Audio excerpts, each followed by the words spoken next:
Isipin mo ang isang lalaking napakalakas na akala niya ay mabibili niya ang lahat, pati na ang kaluluwa ng isang kanta. Ngayon isipin mo ang parehong lalaking iyon sa desperasyon, nakikipagmakaawa sa tulong sa tanging tao na hindi niya kailanman pinahahalagahan.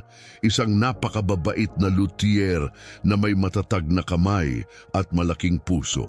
Ano kaya ang mangyayari kapag ang kapalaluan ay hinarap ng awa? Ang sagot ay magiging nakakagulat sa iyo. Hindi ito basta kwento tungkol sa isang mayabang na producer. Ito ay malinaw na larawan ng nangyayari kapag ang kapalaluan ng industriya ng musika ay nakatagpo ng tahimik na karunungan ng isang nagkakaisang komunidad. Sa panahon ng mga hit na pwedeng itapon at walang laman nakita kung saan ang sining ay tinatakwil para sa merkado, ang paglalakbay na ito ay nagpapakita na ang tunay na yaman ay hindi na sa mga numero, kundi sa lakas ng loob na magbago. Kung naramdaman mo na ring maliit ka sa harap ng malupit na sistema o nagtanong ka na kung posible bang maantig ang puso ng taong tila hindi maaabot, ang kwentong ito ay para sa iyo. Dahil minsan, ang pinakakailangang matuto ay yung akala nila alam na nila ang lahat.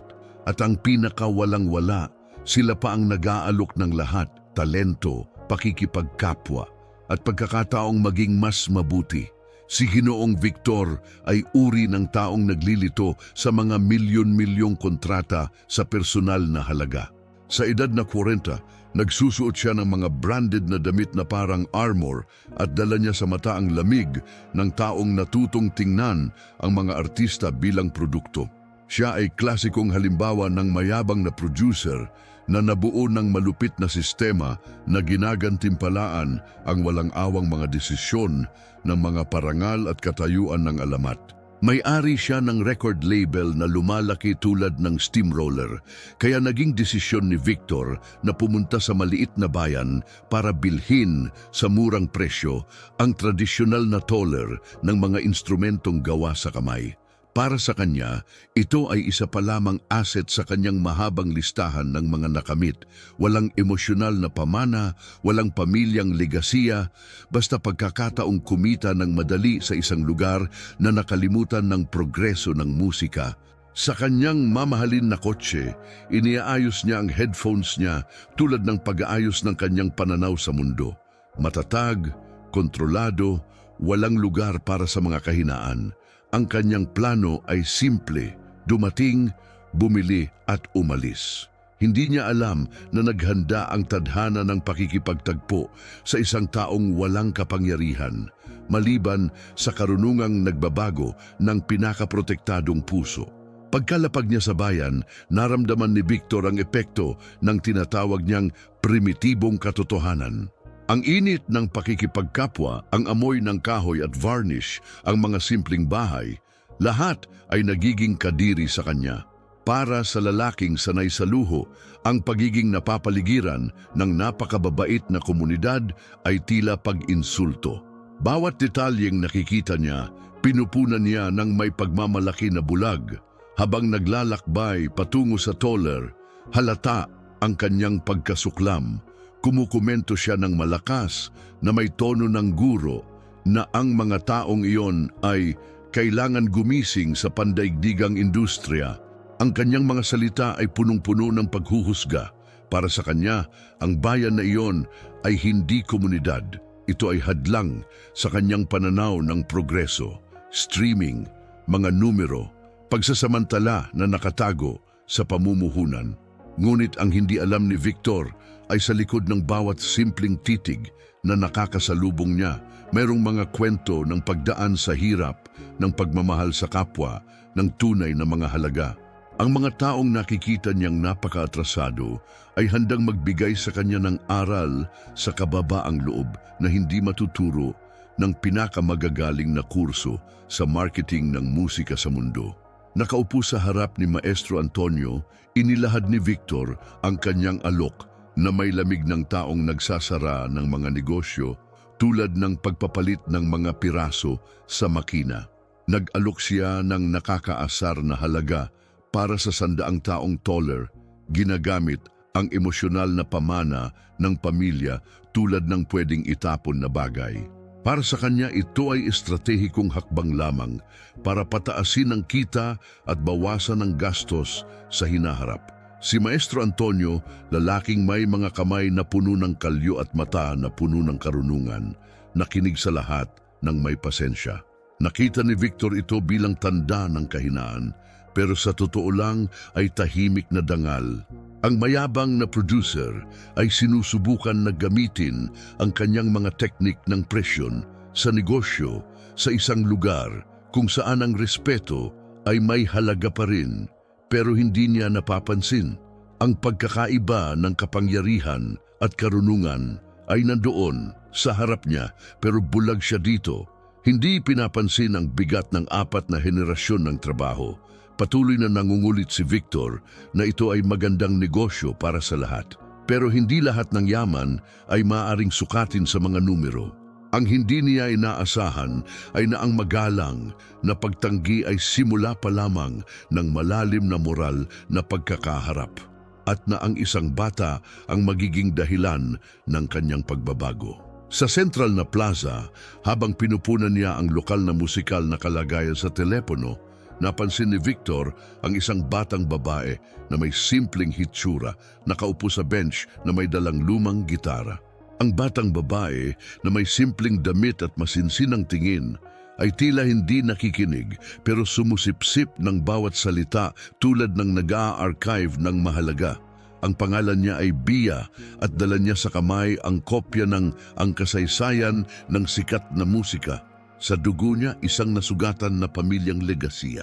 Nang lumapit, nagtanong si Bia na sumira sa kataasan ni Victor. "Ginoo, ano ang mas mahalaga? Isang hit na kumikita o isang melodyang umaantig sa kaluluwa?" Sa una, tumawa si Victor ng may pagmalaki. Pero habang nagpapatuloy ang bata, ang kanyang mga tanong ay lumalim, pinagsasama ang etika, ekonomiya at katarungang panlipunan na may pagkaganap na nakakagulat sa sinumang may karanasang producer. Doon, sa pagitan ng mga kalapati at mga mabibilis na hakbang, nagsimula ang hindi makakalimutan ni Victor. Isang pagkakaharap na hindi dumarating sa sigawan, kundi sa kaalaman. At isang aral na hindi nagmula sa nakapag-aral na guro, kundi sa isang batang musikera. Nadala sa loob niya ang lakas ng loob na harapin ang kawalang katarungan ng may pakikipagkapwa at ang kaloob na gawing tahimik na pakikinig ang kapalaluan. Nang inilantad ni Bia ang kanyang apelyido, nagsimulang manginig ang mundo ni Victor. Suarez, Joaquim Suarez. Pangalang hindi niya naririnig ng mga dekada, pero may dalang kwentong mas gusto niyang kalimutan. Hindi lamang alam ni Bia kung sino si Victor, alam niya ang ginawa ni Victor. At hindi lang dahil narinig niya sa lola, nag-research siya, nag-aral, pinagsamahan ang mga datos at natuklasan ang mga katotohanang walang ibang mga ngahas na sabihin. Sa harap ng lahat sa plaza, inilabas ng bata ang kwento ng kawalang katarungang panlipunan na nakabaon sa ilalim ng mga malamig na ulat. Ang kanyang lolo ay naglaan ng 25 taon sa kumpanya ni Victor para lang maging numero sa spreadsheet na pwedeng itapon. Nagsasalita si Bia ng kalmado, pero bawat salita ay tulad ng tumpak na pana, tumatago sa makintab na balat ng producer gamit ang mga katotohanan, talata at buhay na alaala. Pero walang galit sa mga mata ni Bia, may awa. Hindi niya gustong maghigante, gusto niya na makita ni Victor, gusto niyang maramdaman niya, at higit sa lahat gusto niyang matuto siya dahil minsan ang katarungan ay hindi dumarating sa parusa, kundi sa pagkakataong makilala ang sakit na ginawa. At sino ba ang nakakaalam, muling isulat ang dati ng tila tapos na. Kinabukasan pagkatapos ng pagkakaharap, naglalakad si Victor sa bayan tulad ng taong dala pa rin ang mundo sa balikat pero wala ng kapalaluan sa tingin. Hanggang sa nagulat siya kay Doña Selma, ang tindera sa palengke at iba pang mga naninirahan. Pinaligiran siya ng walang galit pero may katatagan. Hindi ito banta, ito ay tawag. Isang hindi sinasadyang imbitasyon na maranasan sa sariling balat ang ginawa na ng marami ng tahimik. Dinala siya sa maliit na simpleng studio na kahiwalay sa mga bahay. Si Victor ay inilagay sa maigsing lugar.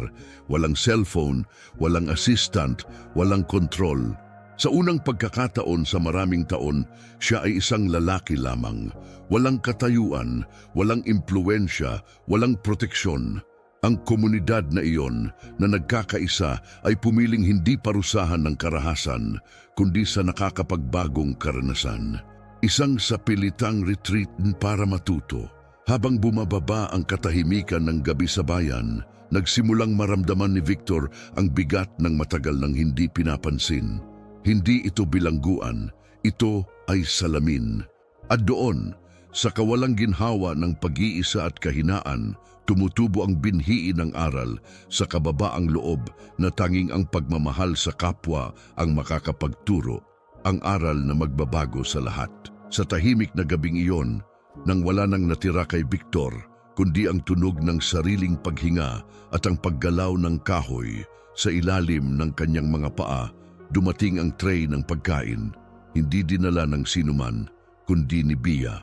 Ang batang babae na may lahat ng dahilan para kapuotan siya, inilalahad ngayon sa kanya ang isang mainit na plato at payapang tingin. Walang parusa doon, may pagtuturo, may pakikipagkapwa. Si Victor, nalilito, hindi maintindihan. Bakit mo ginagawa ito? Tanong niya. Sumagot si Bia nang may kalmadong tumatagas tulad ng patalim. Dahil itinuro sa akin ng lolo ko na ang pagpapatawad ay naglalaya sa naghihirap, hindi sa nanakit. Ang simpleng pagkain, kanin, beans, gulay, ay inihahain ng may dangal. At bawat subo ay nagdadala ng higit pa sa lasa, nagdadala ng lasa ng pagkatao na nawala na sa kanya. Doon nagsimula ang pagbabago, hindi sa lakas, hindi sa takot, kundi sa walang sandata na awa ng isang batang musikera.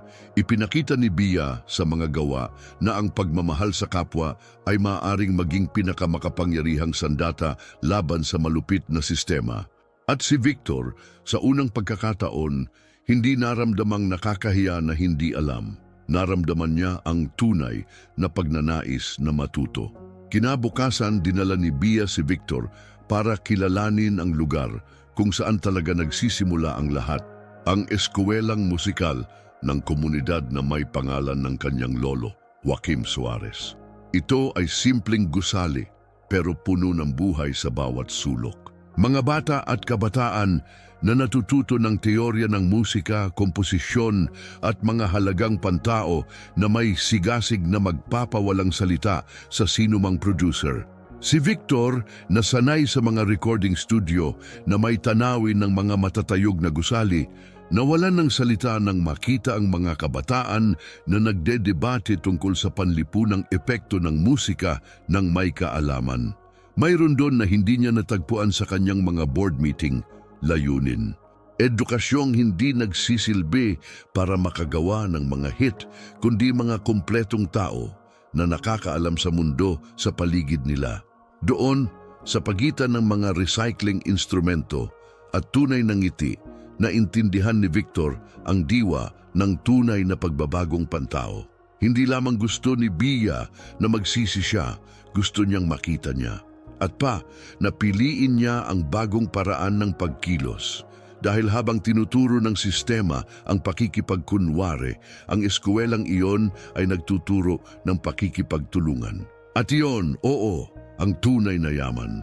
Pagbalik sa Toller ni Maestro Antonio, inaasahan ni Victor na makakakita ng pamilyang sumuko dahil sa pangangailangan. Pero nagulat siya ni Maestro Antonio sa hindi inaasahan, isang counter-proposal, hindi para magbenta, kundi para pagsamahin ng mga lakas. Isang partnership na igagalang ang kasaysayan ng bayan, maggagawa ng mga trabaho sa lokal at magtataguyod ng edukasyong musikal, bagong pananaw sa impact ng negosyo na may dangal at mga ugat. Ang proposal ay nangangailangan ng higit pa sa pera, nangangailangan ng presensya. Isang buwan sa isang taon na mabubuhay sa komunidad, nakikinig, natututo, nag-aambag. Ito ay matapang na imbitasyon sa pagbabago. At sa kaibuturan, alam ni Victor na ito ang kanyang pangalawang pagkakataon. Hindi lamang sa pagsasara ng patas na negosyo, kundi sa wakas ay pag-alis sa karakter na ipinataw sa kanya ng sistema at maging mas mabuting tao. Sa loob ng mga taon, ginamit niya ang kanyang yaman bilang kalasag. Ngayon, magkakaroon siya ng pagkakataong gamitin ang kanyang impluensya bilang tulay at nagsimula itong maging nakakabago sa kanyang mga pundasyon. Sa unang pagkakataon, may nag-alok sa kanya hindi lamang ng kontrata, kundi ng pagkakataong muling itayo ang sariling legasiya.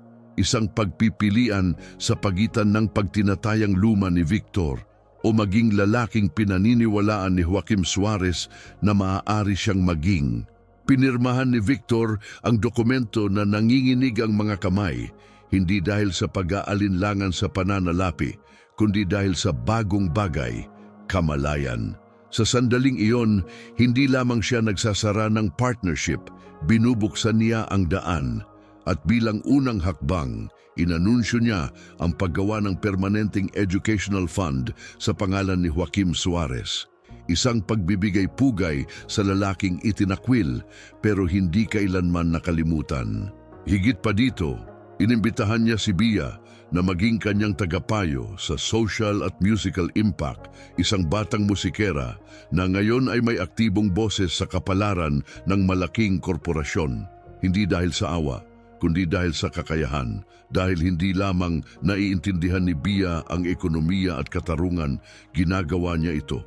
Si Victor sa wakas, nagsisimulang maunawaan kung ano ang kapangyarihan na may layunin.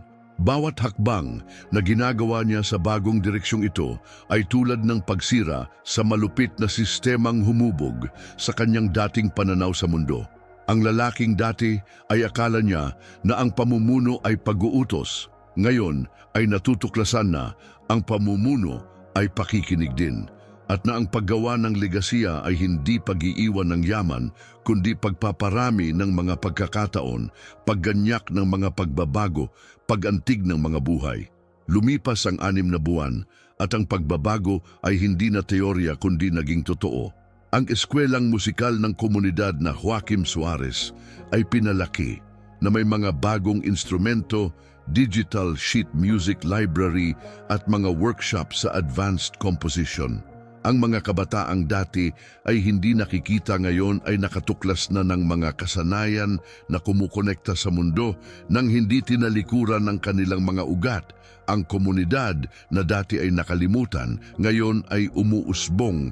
Sa kumpanya, namunga din ang mga resulta. Tumaas ng 34% ang mga kita, naging record ang kasiyahan ng mga empleyado at mga talento mula sa buong Latin America ay nagsimulang maghanap ng lugar doon. Pero ang pinakakapansin-pansin ay ang nakamtang respeto. Si Victor, ang dating mayabang na producer, ngayon ay nakikita bilang muling na bagong leader, isang taong pinalitan ang sapilitang utos ng aktibong pakikinig. Si Bia, sa kanyang bagong tungkulin, hindi lamang nagpapayo, naging inspirasyon at nakikinig si Victor. Magkasama ipinakita nila na ang isang kumpanya ay maaaring maging matagumpay at makataong, na ang impact ng negosyo ay maaari at dapat na lumikha ng shared value. Ang nagsimula bilang pagtatangkang pagsasamantala ay naging halimbawa ng pagdaan sa hirap at kolektibong pagkatuto at nagsimulang magbigay pansin ang mundo. Sa pasukan ng eskwelang musikal ng komunidad, hinawak ni Victor ang bagong plake. Nakaukit hindi ng mga numero o titulo, kundi ng mga salitang ngayon ay may kahulugan sa pagbibigay pugay sa alaala sa pamamagitan ng pagbabago. Sa tabi niya, ngumingiti si Bia at sa sandaling iyon, ang lalaking dati ay naniniwala na ang tagumpay ay tungkol sa pag-iimpok ay napagtanto. Ito ay tungkol sa pagbabalik, tungkol sa paglilingkod, tungkol sa pagtubos sa sarili. Masakit pa rin ang nakaraan, pero hindi na ito tumutukoy sa kanyang mga hakbang. Ngayon, bawat desisyon sa negosyo ay may filter. Gumagalang ba ito sa mga buhay? Ginagalang ba nito ang dignidad ng tao? Magiging proud ba si Joaquim Suarez? Pinalitan ni Victor ang GPS ng agarang kita sa kompas ng Legazia at natuklasan na ang tunay na pamumuno ay nabubuo sa kakayahang kilalanin ang mga pagkakamali at magsimula ulit. Sa unahan, isang bagong siklo ay naglarawang mas kaunting pagmamalaki, mas maraming pakikipagtulungan, mas kaunting ego, mas maraming pakikipagkapwa. Ang kwentong nagsimula sa isang batang musikera na nagsagip sa producer ay nagtapos sa lalaking muling naitayo na nagsagip sa sariling kaluluwa. At kasama niya, binuksan ang mga pinto para sa ibang mga buhay na hindi na mapapawi ng mga desisyong walang pag-iisip, bagong siklo, walang hanggang layunin. Ngayon sabihin mo sa akin, ilang beses ba natin hinahangaan ang isang tao nang hindi natin alam ang kanyang kwento? Ilang beses ba nating pinahahalagahan ang kintab ng ginto at nakakalimutan ang halaga ng tapat na puso? Siguro, hindi mo kailanman sisante ang sinuman, pero sa alinmang pagkakataon ba, hindi mo rin nakita ang iba bilang tao? Natuto si Victor sa pinakahindi inaasahang paraan na pati ang pinakamatigas na puso ay maaring maantig. Pero ikaw, hand ka bang suriin ulit kung ano talaga ang mahalaga? Bumitiw ng kaunting katarungan para makakuha ng mas maraming koneksyon. Maintindihan na ang tunay na yaman ay hindi sa pagkakaroon ng mas marami, kundi sa paggawa ng mas mabuti. Kung ang kwentong ito ay naging emosyonal sa'yo, nagpagsip-isip o nagbigay ng pag-asa na ang mga tao ay maaaring magbago, huwag mo lang itong itago para sa sarili mo. Ibahagi mo. Mag-subscribe sa channel, i-activate ang mga notification at sumama sa amin sa misyong ito na magkalat ng mga kwentong umaantig at nagbabago. Dahil minsan, ang kailangan lang ng mundo ay bagong simula.